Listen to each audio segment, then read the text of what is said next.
Hello, everyone. Happy New Year. Welcome to this session of ARCS Forward and the National Scholar Speaker Series. We will be hearing about artificial intelligence today. AI seems to be everywhere, so this is a great opportunity to learn more about this timely topic. Thank you for joining us. I'm Elli Nesbitt, ARCS Metro Washington Chapter member since 2010, and I will be moderating our session today. I've held many leadership and board roles at the national and chapter levels, including editor of the National and Metro Washington newsletters for about 6 years and VP of the chapter's Communications Council. After being co-president of Metro Washington for 3 years, I rejoined the Communications Council in July 2023, writing articles and serving as the chapter's photographer. I have degrees in chemistry and chemical engineering, and am interested in and write about technologies of all flavors, so being offered the chance to moderate this session is a real treat. It is my pleasure to once again moderate an ARCS Forward session. I previously hosted the session on self-driving cars. For those of you who are new to ARCS Forward, ARCS stands for Achievement Rewards for College Scientists.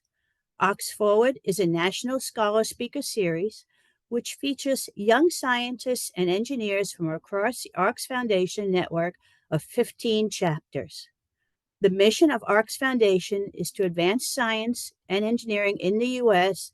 by providing financial awards to academically outstanding U.S. citizens studying to complete degrees in STEM. ARCS Foundation has a 65-year history of furthering this mission and is a leader in scientific philanthropy. We are celebrating this milestone anniversary with many events this year. On behalf of the ARCS Forward Committee, thank you for joining us today. Now, let me introduce our two guest speakers. Today, we will hear from Michael Feffer, ARCS Pittsburgh, and Vincent Zabella, ARCS Orange County. Welcome, and thank you both for taking time to speak with us today. First, let's hear from Michael. Thank you for the warm and kind introduction. So I'm going to share some slides and quickly go over things that I study, as well as a couple questions that people have in light of recent developments and advances in AI. So just give me a second.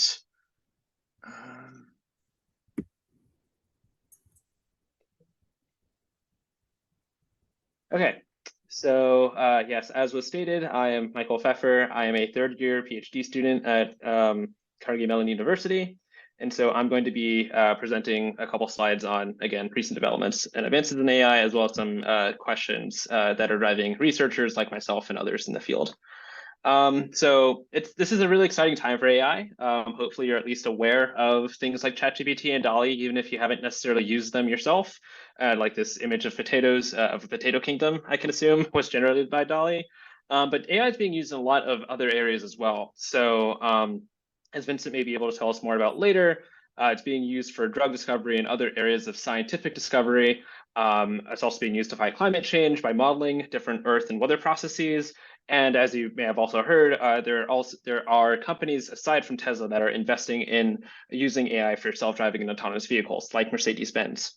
So while this is all very exciting, some parts of it are unfortunately a little bit more concerning. So I am assuming that most people are probably afraid of things like HAL 9000 or Skynet, given the role that AI plays in sort of dystopian popular science fiction. But there are more immediate concerns aside from those futuristic and existential ones that AI is currently having on today's landscape. So because AI is mostly trained and created using data, like large amounts of data that are found in the world. Unfortunately, a lot of this data that's found naturally is tainted with human biases, like biases across race and gender. And unfortunately, these are reproduced and sometimes accelerated by the AI that's deployed to try to help with these, very complex societal problems. So AI has been shown to reproduce stereotypes across race and gender that play out in things like hiring, police and jail prediction. And even very fun creative things like DALL-E and Stable Diffusion. There are also some safety concerns with regards to AI. So ChatGPT was briefly banned in Italy because it was leaking privacy. It was leaking people's PII, so personally identifiable information. And then as much as people are excited about things like autonomous vehicles, they have caused a non-trivial number of accidents over the past couple of years. And then lastly, generative AI is still very exciting, even aside from these safety and stereotype concerns. But if unchecked, it can definitely challenge existing industries like the music industry, which has seen deepfakes go viral. And then there are definitely revenue concerns for existing creators and artists in these industries. So the good news is that people have proposed a couple of potential solutions that are promising. So OpenAI, for instance, has been on the charge for launching internal audits and internal processes to try to align AI with human values and make sure that it's only producing positive output. There are other people who think that there needs to be independent third-party auditing because obviously internal audits might be corrupted by other company influences. And even more recently, the executive branch and the federal government has gotten more involved in this question about how to regulate AI. So there was this executive order in October of last year that was really setting out a set of steps and guidelines that organizations like the National Institute for Science and Technology should carry out in order to make sure that AI is safe when consumed by other individuals. So all of these potential solutions have their own benefits and drawbacks, but throughout each one of them, there are definitely some burning questions that researchers like myself are addressing. So for instance, with regard to aligning to human values, there's this question of alignment to what exactly? Because the world is a very large place. So there are people in Asia and Europe that are also using these language models, not just people within the US, and they might have different values. And even within a single community, people have different values and use cases. So really, when people are specifying alignment to human values, like whose values are actually salient when you're trying to make these questions and determinations visible? Also, who should be doing this auditing? So regardless of whether someone is third-party auditing or doing an audit as part of the company, there are questions of who exactly it should be doing this auditing in terms of their skills and their background and what they bring to the table when it comes to judge whether AI is safe or discriminatory in some way. So diversity is one thing that seems like a good idea, but there are different types of diversity. And again, there are questions of which types of diversity might be relevant to the problem at hand is another thing that people need to be thinking about. Also, again, what checks should be performed? So what counts as bad are also things that people need to be asking when we're thinking about how to deploy and regulate AI and make it safe. And then lastly, regarding things like stereotypes and fairness, there are multiple definitions of fairness that actually exist. Some of them, unfortunately, are in conflict with one another. So fairness according to what definition and fairness to whom are other questions that need to be asked and pondered when considering all these things. So as you could probably tell, these aren't exactly easy questions to answer by any means, but researchers like myself and my advisors and other collaborators in this field are thankfully making some small incremental steps towards getting some answers towards these questions. So for instance, I've done work on trying to figure out ways to involve people in some of these research questions and types of research, giving them more control over data and how these models are deployed. I've also done research in trying to figure out what educational modules might help students that are coming up in computer science curricula grapple with some of these questions and ethics. I've also done some exploratory analysis of musical deepfakes and hosting platforms and these pipelines that are actually cloning these artists' voices to use to make music and where they're hosted. And then lastly, I've also tried to openly source data sets that can be used for analyzing different types of fairness over different types of problems. So far, all this work is pointing towards the idea that we need to involve all sorts of people in these questions, not just researchers, but also people that are non-technical, because everyone is affected by these AI, but both in good ways and bad ways. So therefore, we believe that all people should really be having a voice in these types of discussions. And so I want to quickly conclude with a big thank you to the ARCS Foundation. So since I started my grad school program in 2021, the ARCS Foundation has been very supportive academically because they've been able to show me various developments that are happening within my research area, as well as other research areas that are really interesting. And they've also helped me share my work through settings like this, as well as also some text releases. socially, because it's connected me to other speakers and other donors in this area and people excited about these types of questions. And then, of course, financially, because this funding has helped me focus more on my research than budgeting for expenses. So I'm really honored and grateful for the help and recognition that being an ARCS scholar has granted me. And again, just really a large thank you to ARCS. That's it. Well, thank you very much, Michael. Appreciate your comments. Now let's hear from Vincent. All right, thanks so much. And yeah, Michael, great. I have some questions, but we'll get to those later, I guess. All right. Vincent, if you'd like to give Michael a question, feel free. I think I'll maybe do that after I'm now like in switched modes, but I think we'll get back to it. Okay. Yeah, thank you. Yeah. So yeah, my name is Vincent Zabella, and I am a part of the ARCS OC chapter. And can you see the right screen? Okay, I think so. So I'm going to be talking about, so I focus on biology, and I'm going to be talking about something called AI plus biology, or AI and biology. And so what is AI and biology? So AI in general is kind of really stats, but it's more than that. But it's really based on a lot of stats. And the questions that we are really interested in biology using AI are focused on proteins and DNA. So proteins are interesting because they're the building blocks of life, almost. You can think of it like that way. If DNA is the code for life, proteins are the building blocks. And so just here's a little schematic from the DeepMind website, or actually Nature website, about what is a protein. And so a protein is made up of amino acids, and there's, it's a chemical group, and there's 21 unique ones that we use in our biology. And of those 21s, we can string them together in a string to create proteins. So 300 is about the length of one. So if you string these together, that's one protein. And then there's 300,000 of those proteins in our body, and 300 million that are estimated that are in the world. Plants, bacteria, everything uses proteins. So that's why it's so important, is because, not just healthcare, but also for industrial applications, proteins are really important. And, some recent work, here's a cool work called RF diffusion. So this is AI that generates proteins. So we know about, generating deep fakes of songs, like, say a Drake song, or also like deep fakes of pictures, which is kind of concerning right now. But we can also use that to generate proteins that could have therapeutic benefit, which is really cool in my mind. So here you're seeing, I'll just talk a little bit about what's going on. You start with random noise. So these are all amino acids randomly, placed together, and then they eventually drift towards an actual protein that we would use in the human body. And the way this works is that we have training data that a lot of biologists have worked really, hard in the last 60, 70 years to collect data on proteins.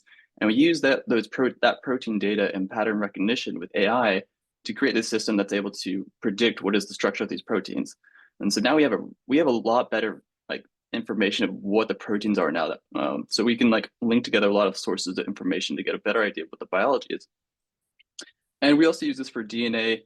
This is kind of a hyena DNA, which is just a way we usually use that to study what is going on with DNA. What are some questions, or what are the genes doing? How do they interact with one another? But it's interesting work. I'm not as in depth in that area, but I can answer some questions about DNA applications too. So how are we using it in AI and biology? One thing, we can create better drugs using this, kind of like I hinted at. We want to use it to improve our biological understanding. And we also want to, what I call, disentangle the dark matters of biology. And so that's my research focus area. So for creating drugs, so here's a picture of a nuclear pore transporter membrane. And so this is a really cool recent paper that used AlphaFold, which Michael hinted at earlier, which lets us predict what is the structure of a protein just based on its sequence of amino acids. And so previously in 2016, this is kind of what we thought it would look like, and based off of all the data we gathered. And this is our best image of it. But recently with AlphaFold, we've been able to actually fill in a lot of the lacunae of this image. And now we have a better understanding of the entire picture of what it is. And we can use that now whenever we need to. There are some diseases that this is implicated in. So now that we have a better understanding what the structures are that are in the structure when it's normal, if we know when it's not normal, we can say, how can we fix that? Or what are some of the causes of why it's not normal? So that can help us like treat diseases. And in my research, I tried to understand the dark matters of biology, and I'll talk a little bit more about this. And here's a little schematic of like what my research is. So this is a figure that's near and dear to my heart of a signaling pathway. And so this is like a math model of what we think was going on in biology, but we can only see certain parts. We can only see the proteins that are on the surface of a cell or that are in its environment. We don't actually see them coming together unless you do really expensive simulations. And even those simulations are limited. So I call it dark matter because these are things that happen, but we can't see. And so we have to be able to infer their presence. And what I'm showing you here is that, we have different ways to describe nature. And so how do we understand which way of describing nature is the correct way? So going more into this dark matter analogy, so I think if I wasn't a bioengineer, I probably would have been a physicist. I really find dark matter interesting, just a lot of physics interesting.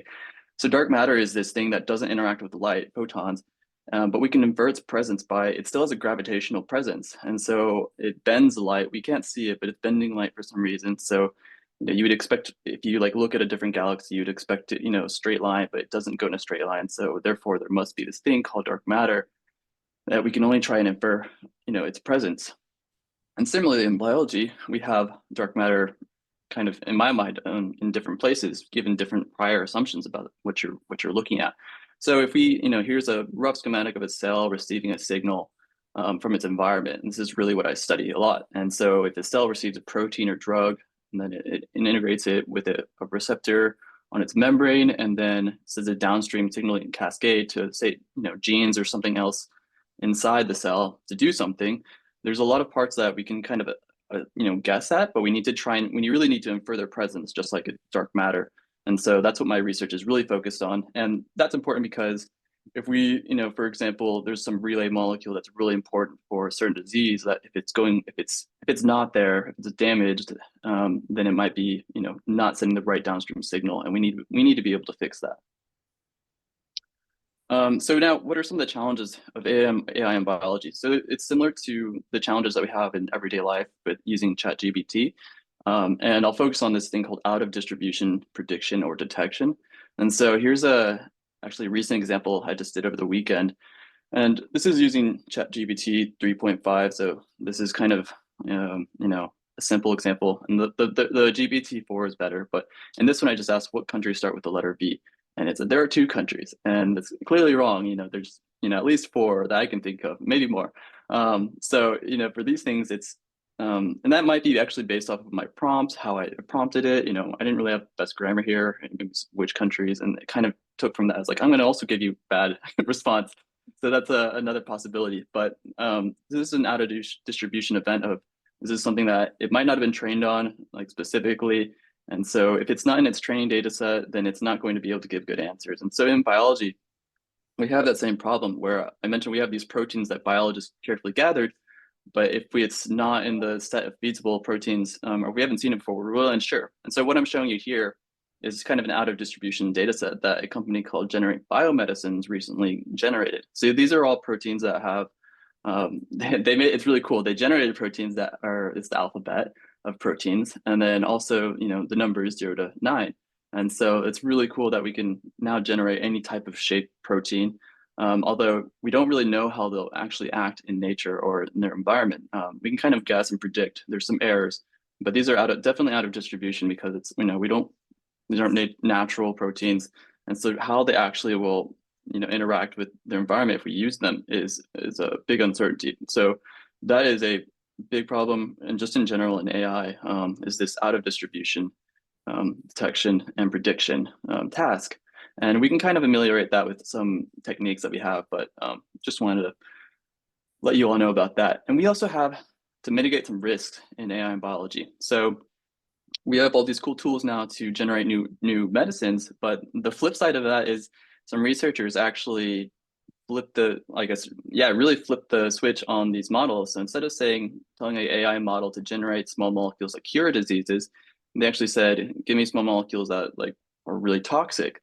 So whenever you're making these AI models to generate a drug of interest, you generally want to say, like, as you're saying, you really, like, for example, cancer, you really want to be toxic to a cancer cell, and you want to be non-toxic to all other cells in the body. And so what these researchers did in this article said, let's make an AI model that is very toxic in general to all cells, and let's optimize for that. And so this headline is a little clickbaity, but they were able to generate a lot of potential chemical weapons just by flipping that switch and optimizing. And so that's a great risk that we need to be aware of. And the executive order that I think Michael referred to earlier actually has there's a statement in there that says that if you have models that are large enough to do this type of work, you need to register it with the government now, or at least I think you have to register with somebody if it's large enough to do that. So now we have oversight. We have people that kind of keep tabs on who has what capabilities. And then if you're not doing that, then I'm assuming you'll be penalized. But there's also another like non-government oriented way of doing that, that we can do publicly, which is data sharing. So pharmaceutical companies typically have like large silos of data that are private. They've gathered this data and they kind of keep it. It's really valuable to them because they use it to generate drugs, or they don't want their competition to have it. So their competition, might, do something with it that they don't want. So they keep it in-house. And so this is a problem because academia, like researchers like Michael and I generally are the ones that will create the models that everyone uses in industry. Like these are the new, crazy ideas that we have time to do that industry researchers generally are just trying to find drugs. Whereas we can think about like, what are, cool new ideas to try out. And we don't have this forced focus endpoint. And the problem, though, is that we don't have the data that the industry has. And so we can't really, so for example, to protect against, chemical weapons, we can't design models to protect against that or, be counter points to that because we don't have as much data. And so if we can share data between industry and academia, that would really help mitigate these risks of generating these biological weapons. So risks aside, or the downside aside, kind of want to talk about where are we in this AI and biology revolution. So we're really in the steps of figuring out what works, but we're like integrating these AI systems to accelerate science. And I'm showing you here a figure from a cool paper from computational materials that kind of shows the progression from the renaissance of thinking first about empirical evidence all the way up to current day of using big data. So you can think about the theoretical period as like Einstein creating equations, computational period of we have computers to play chess. But now we're in this AI period where we can actually do a lot of that. So it took Einstein a long time to look at data and come up with E equals mc squared. But we now have algorithms that can kind of generate that using data and come up with E equals mc squared on their own. And that doesn't mean that we don't need Einsteins anymore. It just means that Einsteins will have to think about different questions because those types of things of integrating data and coming up with hypotheses and then saying which hypotheses are true, it can in a sense be generated with or automated with AI. And so now I guess a danger or fear that people have is that people will be kind of waiting, scientists will be waiting around, not have things to do. But I think that's not the right I don't think that's the right approach or the right question to ask. I think instead we should be thinking that scientists will now have time for new ideas to explore. So for example, in biology, people usually, so I have my question about biology and math models, but people have, instead of creating these math models by hand and then running experiment, we can do that in an automated way. And instead, I saw a recent paper that was really cool where some scientist made an E. coli bacteria cell and an induced pluripotent stem cell. So induced pluripotent stem cells we use to create any type of tissue in our body, and they put that into E. coli, which is no one would have thought about that. And so those are the types of questions and types of experiments that we can now do and frees us up to do, which are more, I think, it's more better suited for academia and scientists rather than this process of churning out hypotheses and data that I think it's better suited for industry or private labs. And so just really quickly, I want to talk about what are some of the applications outside of healthcare. So I've talked about this left-hand corner for a bit, but I just want to say briefly that there's agriculture and ranching. We can really improve our yields on those things so that we have, food prices go down. We can kind of combat inflation with better production. And also what I'm really excited about is industrial biotechnology. So I hinted that proteins are able to do a lot of things in nature.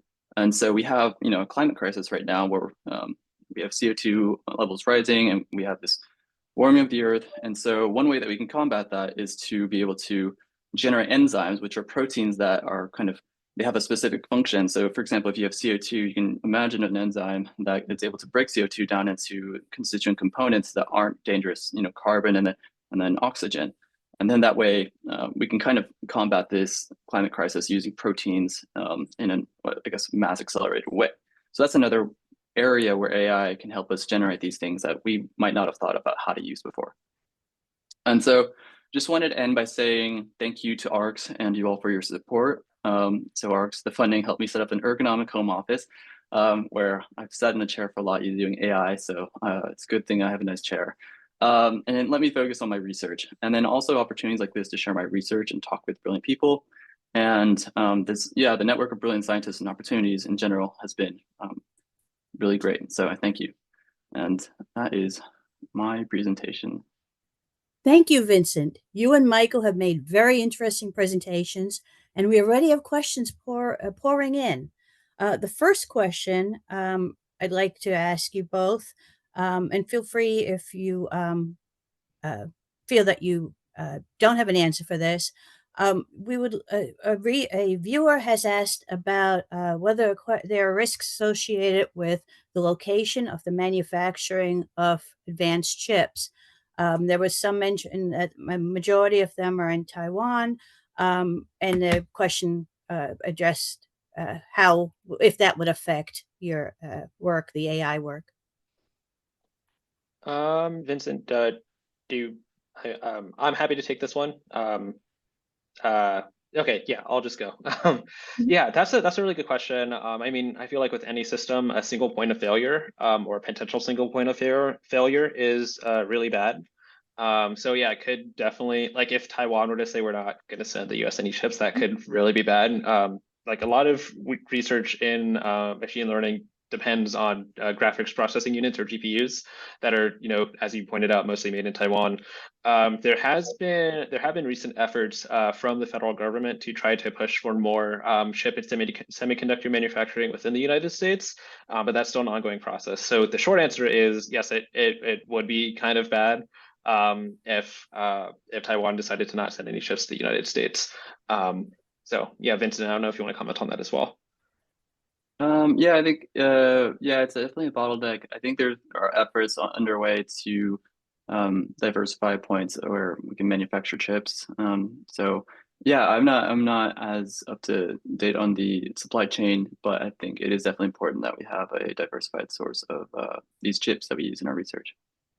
Thank you both. So basically, it sounds like the supply chain issues are very important.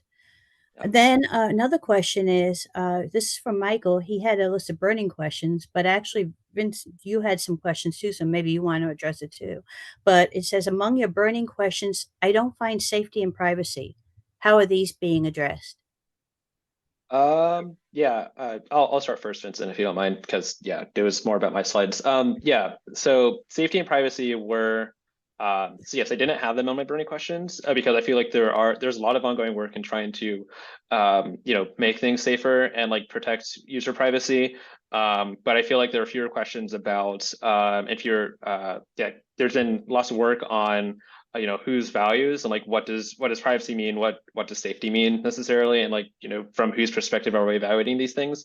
Like even in an autonomous vehicle perspective, like obviously you want to minimize accidents, but if an accident were to happen, like whose lives do you prioritize? I feel like questions like that are not as often asked as like let's just try to make things safe, which again is fair. But yeah, so that's why I didn't exactly have it on that slide. But yeah, I agree that safety and privacy are really important questions, and there are all sorts of like techniques like differential privacy and other safeguards for ensuring that systems are safe in order to make sure that those things actually happen. So Vincent, if you have anything to add. Yeah, it's not my area, but I do have a question for you, Michael. I remember there is a conundrum. I do know a researcher who said that I think it's safety, privacy, and there's a third thing, and it's kind of like you can only optimize for two, really, or there's basically a Pareto frontier where you can't really get all three things. So what was that? It was like forgetting what that was. You might have been referring to different types of fairness, maybe. Yeah, fairness, Yeah. fairness. Okay. Yeah, Yeah. I think that might be important to talk about because I think it's like why can't we do all of it? But I think there's yeah, it's hard. Yeah, so Yeah. So there's been ongoing work in some of the research community that analyzes things like fairness from a machine learning perspective, showing that depending on the problem at hand, it might not actually be possible to get all different types of fairness at the same time. So if you think about like a job hiring scenario, and then for whatever reason there are two groups of people, one of them gets hired at a higher rate than the other, just like generally, then you might not actually be able to get fairness based on equality of representation along those groups versus like a true positive rate. So actually hiring the people that actually deserve to be hired, and then false positive rate. So making sure that you're or false positive and false negative. So making sure you're not actually doing the wrong thing. So there's a mathematical equation that you can actually write out, and I'm happy to follow up with some resources on this topic because the papers have been pretty good on this topic. Off the top of my head, I can't reproduce it, but yeah, happy to talk about that more, or send resources if there's a way to do that after this talk. yeah. Yeah, the way I heard it and just kind of like in my layman understanding of this area is that it's like, yeah, there's only two, like you can only maximize 2 out of 3, and then because there's in like a conflict between some of those objectives. Yeah. So it makes it difficult for fairness to really be fair because you always have to compromise in some sense, or at least try and improve in all fronts with better algorithms. Right. And yeah, just one more point. That's why a lot of this research is kind of moving towards actually reaching out to especially non-technical stakeholders and asking them, what's important for this problem at hand? Because you could imagine, maybe it's important to have equality across, gender or race for something that, for something that is maybe not as, like dangerous or high profile as in a medical scenario you want something to be accurate. So there are actually different cases in which you might want to prioritize one type of success versus another. Okay, thank you. We have another question. Michael, you'd mentioned self-driving cars. What is the accident rate of self-driving cars? Is it improving? Is it better than rate for humans? Right. Yeah, that's a really good question. Off the top of my head, I don't exactly know the exact exact error rate or crash rate. So like humans are really bad at driving, unfortunately. So if there were a perfect self-driving car, I think that would actually be better than all the human inaccuracies. But there are lots of news reports, partially because every autonomous vehicle accident is very high profile. There are definitely lots of accident reports pertaining to autonomous vehicles. So yeah, unfortunately, I don't really have a good number for you off the top of my head. But yeah, I think they are getting better. I know that there are lots of really smart and intelligent people that work more closely with that problem than I am. So I'm hopeful for developments in that field, but I do know that it is an area of struggle at the moment. Thank you. Yeah. Vincent? I was gonna add a little bit there. Yeah, so it's kind of I think it'll definitely get better. So recently, I think everyone's familiar with Apple Vision Pro, those like goggles that you use. So there's been a lot of improvement in the image, I guess, image like artificial intelligence with images. And so, like for example, Tesla just uses pictures of the environment. There's kind of controversy like, do you need LiDAR? Do you need depth information? But now we have algorithms that just using images, we now can get pretty accurate depth understanding. And so now that we're kind of getting to that point, we'll be able to, the self-driving cars will have better, they have this data set already, but they'll be able to understand it better. And so we should be expecting a decrease. I'm not an expert though, so I think we should be expecting, just given that our image processing capabilities are getting better, we should be able to decrease the amount of wrecks that self-driving cars cause. Thank you. You both have raised very interesting points in response to that question. The next question, I think, would apply to both of you. What is the definition of deep fakes? Outside the music industry, what areas do they apply to? Would politics be an area? Oh yeah, you go ahead, Michael. You have. I was gonna let you go first for once, Vincent. If you don't, I'm fine going sure. first, but I don't want to hog up too much time, honestly. Yeah, I'll go first, and then you kind of like this is. I think you're probably better, but I do have a little bit idea of this. So yeah, we can like generate image like the proteins I showed you. We can generate new proteins. We can also use that with images, unfortunately, or for better or worse. And so, you can generate an image that's completely fake, but say put a certain person's face on it, kind of like Photoshop. So it's making Photoshop type applications easier. And so there'll be cases where, like if you go into court, you can say like, that's not me. Like it could be your voice, but you can say that's been deepfaked, for example. So it's going to be harder to like get true positive and true negatives. So for example, a quick little thing that I saw on Amazon recently was someone was selling a prosthetic finger that you can put on your hand, and so it gives you a sixth finger. And why they're doing that is because like DALL-E and these image generation algorithms, they're not good at creating hands, just like artists in the Renaissance weren't or using. So they're not good at generating hands, and so they sometimes add an additional finger. And so this Amazon person was selling a fake prosthetic finger so that like if you're a criminal and you go in and rob a grocery store, for example, 7-Eleven, you have this prosthetic finger on, you could say that's not me, that's a deep fake because it has a sixth finger.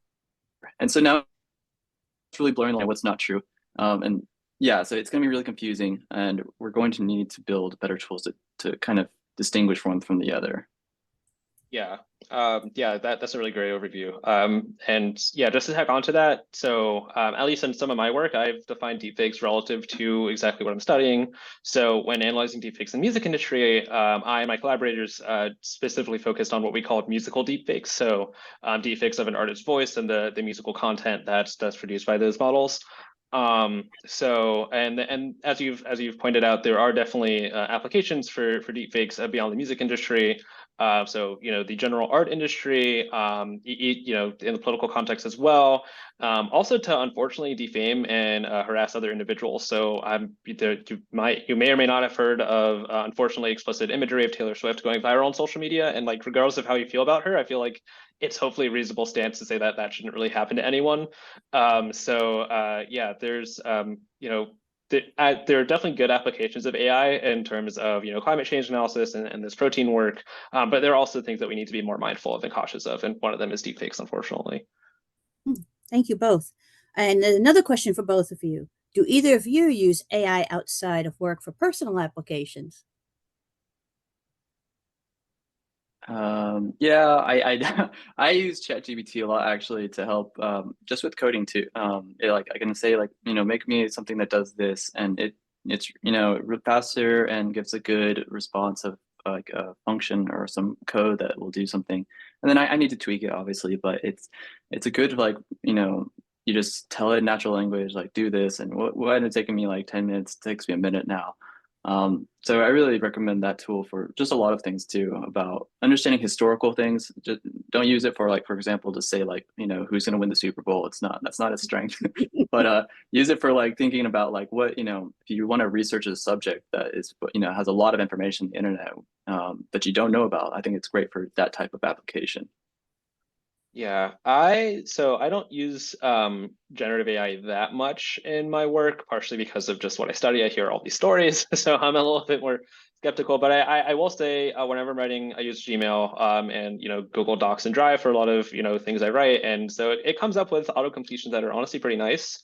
And I have heard a lot of people say that using ChatGPT to tune up language and emails or like very formal repetitive things has been helpful. So I'd say I mostly use it in that regard. But I have heard a lot of friends and colleagues say that like GitHub Copilot, which is this code writing auto AI tool, has also been really helpful to them. So yeah. Thank you both. And the next question is, what do you see as the next iteration of using AI for medical advances like cancer or other illnesses? Oh, that's a great question. I think it's biased towards me, but I'll answer that. Yeah, I think AI tools, like I said, we have now a super resolution of proteins and uncertainty quantification of what they are. And so it's really building that like scientist in a loop type of iteration that we can create hypotheses about what's actually causing this disease and generate a drug, test it really fast, and then see if it works or not. And also include lots of disparate sources of information. So we have information, we cured like cancer in mice, thousands of times. That's the famous tagline. And we haven't been able to translate that to humans because we have different biology. And so now being able to understand how does that difference in biology translate. And so now if we can understand that translation, now hopefully we can generate a lot more drugs and therapeutics that work in humans based off of those thousands of different cancers that we've cured in mice. So I think, yeah, it's kind of making that industrial pipeline that I mentioned, or that I showed in that last slide about, making a scientist in the loop and making that process more efficient to test a lot of hypotheses faster. I think that's the next iteration for being able to create better cancer treatments and just treatments for diseases in general, and including lots of disparate sources of information in that loop. Yeah, Thank I you, can Michael. I can quickly add. So I think Vincent gave a really good answer about, using AI for scientific discovery. It's also been used, and people are seeing increasing use of it in primary care context as well. So in hospitals where, research isn't necessarily happening on the ground, but you're actually just trying to get patients the care that they need. And so, yeah, there have been uses in, diagnoses and, scanning X-rays and charts and making sense of, doctor notes from, various treatments and stuff. It's a very complex problem because HIPAA is, manages data, like helps patients manage the data really well, which is good. To be clear, that's a good thing that people have ownership of their data, but it does make it hard from a machine learning perspective, in that there's not usually a lot of data to go around for these problems, where usually big data helps. So it's an active area of research. There have been, strides made over time, but it's an interesting problem. Again, I'm not as close to it as some of my advisors and other, grad students, but it is another application of AI that I think is interesting. Okay, thank you both. Another question, the question is pouring in.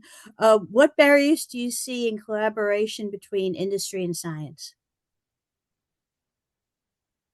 Oh, Mark, you want to start that? Yeah, sure, I can start. I'd say, so industry is usually interested in making, meeting their bottom line. And sometimes that could mean not exactly wanting to share methods and things that you're doing. OpenAI is, for better or worse, kind of a prime example of this. Like, no one technically knows what ChatGPT or GPT-4 being run by. They're estimates, but like, we don't really know exactly what the details are. Because they want to turn a profit, and they want to safeguard and keep their lead ahead of the likes of Google and other companies. So that can unfortunately make it kind of hard for researchers in academia like myself to actually know what's going on, to try to be able to reproduce any of the results. So that's I'd say one barrier, at least, is that we have different priorities. Like, people within academia are trying to pursue knowledge and things, whereas industry wants to make a bottom line, and that can sometimes come at the cost of being completely open and transparent. So that's at least one barrier. I don't know if, Vincent, you want to add to that. Yeah, I think similar to the OpenAI remark, like pharmaceutical industries, for example, in my like area, I was mentioning how they need to. It would be really nice to share data, but they don't. And so, being able to come up with a way to share data that benefits everyone. So we need to come up with some type of agreement or some type of system to be able to, for academic researchers to be able to tap into the data sources that pharmaceutical companies have. And that way they can build better models that the pharmaceutical companies can then use to create drugs better. It's a hard game theory thing where you don't really want to give up, this valuable data because you're wary that it might increase competition. But at the same time, you might benefit a lot by being able to have new models and new other things come out of academia. And yeah, so so there might be ways, maybe it's not publicly providing it, but there's also ways that you can kind of put it in the data into a database that you don't really know what the data is, but you can maybe test it and query it. So that's another way of doing it. And so, but there need to be more, I guess, attempts at doing this. There haven't been very many attempts so far to do this. And so, yeah, we need to figure that out. And I think it would really open up a lot of innovation in, therapeutic development, and also in other industries, like just in commercial applications like OpenAI, being able to generate better models in general for humanity. Okay, thank you. One attendee would like to know, when did you both think of becoming scientists?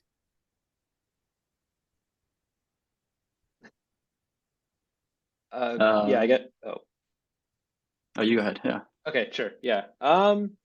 So scientists. So Yeah, my quote unquote origin story. So I was really interested in video games when I was little. So I wanted to, I got started coding and doing computer science things because I wanted to make video games for a while. And then I eventually realized that code could be used for more things. So I pivoted towards more general computer science. And then I took a machine learning course, I took machine learning courses and artificial intelligence courses in undergrad, and I really fell in love with those things. I thought they were so cool. And mind you, this is before things like ChatGPT. So this was quote unquote only when we could do really cool things with images. So I found that really interesting. And while I did work in industry for a couple of years as a software engineer, I wanted to go back to tech school because I really found AI and machine learning, very interesting. Which at that time when it was 2020, and I was learning about all sorts of things that were kind of wrong with the world. So some of those were with AI, and I was thinking, okay, well, this is AI can really do really cool things, but it can also do some damaging things as well. So I wanted to go back to school to try to analyze it from a more critical lens as well as technical one. So that's in short, it was really multiple steps along the way that led me to doing what I really want to do right now. Yeah, same here actually. I was actually more of a biomedical engineer, like physical engineer, and changed to more artificial intelligence. I mean, going way back into high school, I think my favorite course was calculus, and like really deep learning is a lot of just chain rule differentiation in calculus. So it's kind of cool that there's like this really basic tool that's enabled these really complex systems. And yeah, it's been really, I guess, it's been a journey. I think what really inspired me to do deep learning was back in 2017 or 16. There's this thing called a variational autoencoder where you take some data and then you compress it down to some latent space, and that kind of represents your data somehow. So someone had scanned images of like chairs and couches and like so it's like regular everyday things, and then put them into this VAE latent space, and then this latent space represented things like arm it learn on its own to represent things like number of arms to have on your chair or other things. And so you can kind of like tune it to create these like fake chairs. And I thought that was so cool that we now have these tools to like in this little latent space to generate novel things, kind of like this protein thing now. And that really was like just spoke to my like I guess imagination of like what we could do to this. And yeah, 6-7 years later, here I am. So it's been a journey for sure. Okay, thank you. A follow-on question to that was, do you find it difficult to explain your work to family and non-science friends? I'd say for me, it depends on exactly what I want to talk about with them. So some of my work is more from the, policy slash high level analysis lens of something, there are safety issues with regards to AI has been some of the flavor of my work, but I have also done more technical and more theoretical things involving, math and game theory or actual empirical results from running, tons of different experiments with different types of AI models, and that is harder to explain generally. So yeah, I find it really depends on what exactly I want to talk to them about. But then I feel like there's usually a way to explain it in a way that is gets at least most of the point across and is approachable and interesting.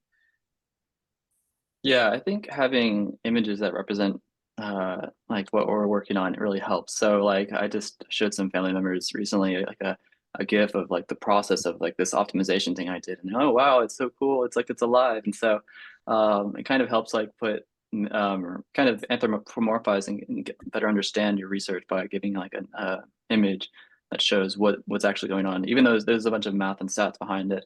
An image can really say a lot. Okay. The next question is, how can we upskill or reskill the workforce to incorporate AI in their daily work? Do you know of some success stories and how they successfully incorporated AI? That's a really good question, and I think these are questions that are on a lot of people's minds, especially in light of generative AI potentially disrupting all these creative economies and marketplaces. I'd say part of the answer I feel might be developing different AI tools that could that could allow people to work with them instead of completely replacing them. Um, and so yeah, I think that's it's not just a hey, how do we change other people like with this industry that AI is disrupting. I think there's an onus on people making these tools to actually understand what people in these industries are looking for and how they actually feel about these technologies. So again, just reaching out to people that maybe are outside of these decision-making halls is really important. with regard to success stories, so there have been technologies around ranging from like automated teller machines to car plant robots that I know have had. I'm not. I would need to know more about them to figure out their success stories, but these are previous examples of automation coming into an area and definitely disrupting it. But I mean, these industries are still around at the same time, so it's not like people have been completely eradicated by it, which is good. But I think we could look to those and look at and hopefully observe like both good and bad things that have come about from these different types of automation coming in to try to hopefully inform more effective and reasonable policy going forward.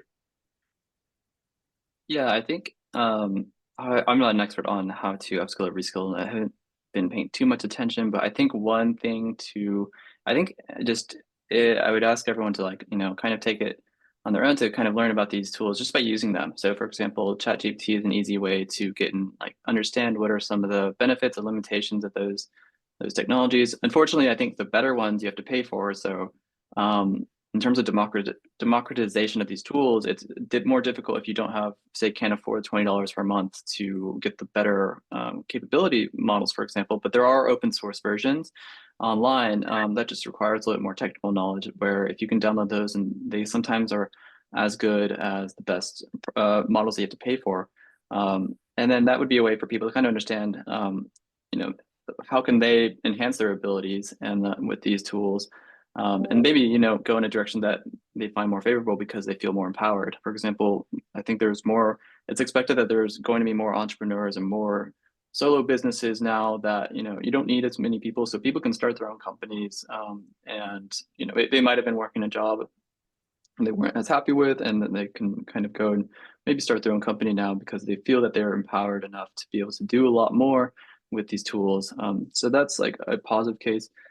As for reskilling in industry, I'm not as well. I don't know as much about that area, but yeah, I think it's something that it's really keen on everyone's mind, in politics and in other places to make sure we can reskill people and upskill them for this change. Okay, and yet another question. Given that data sets can be very biased towards certain demographics, are you aware of work being done to address this? They're definitely I mean, usually the default answer is yes, get better data, and there are definitely people working on getting better data, but there are also people working on making tools in light of the fact that there's biased data, and also just like general societal mechanisms that are unfortunately skewing towards certain demographics over others. So yes, to answer your question, there are efforts working from both the technical perspective and, okay, given we have data of this flavor, how can we actually make our model produce fair results? And then there are also efforts to get better data in the first place. But yeah, definitely a good question, and things that a lot of people in the community are talking about. Yeah, I think so I think I saw this might be a medical slant to this as well, where, for example, like we have studies that collected a certain demographic, and so we have more data on that demographic. I think my research actually uses something called active learning or optimal experimental design. And so if we know that we're really uncertain about something, we can use that to our advantage and say we need to collect more data, and which data points should we collect and from that data source. So we are addressing that, and we are saying we need to. We know we're uncertain, and how can we address that uncertainty? And also, you do extreme value or out of other statistical techniques that kind of emphasize the say maybe less groups that don't have as much data, and so say that these are more important features to focus on when training, for example, our models. So those are some, I guess, ways that we're trying to address that right now.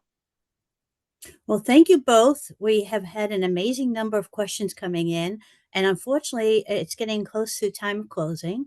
So we won't be sharing more questions, but I'd like to thank you two for speaking with us today. AI has become a big subject and is permeating so many aspects of our lives. It was great for you to break it down for us and illustrate positive aspects of it. And ARCS Orange County and ARCS Pittsburgh are proud to support your research. These are the kinds of cutting-edge scholars that each of the 15 chapters of the ARCS Foundation supports. We are proud of our mission to advance science in America, and we have been behind it for 65 years. Thank you all for participating in this session. We will send out a link to the recording for you to share with others. You will also receive a short survey. Please let us know if there's a topic of interest to you. We really do use the survey info to design our sessions, so please return them. Planning for future sessions is ongoing, and our next session will be in May. And again, thank you all for attending.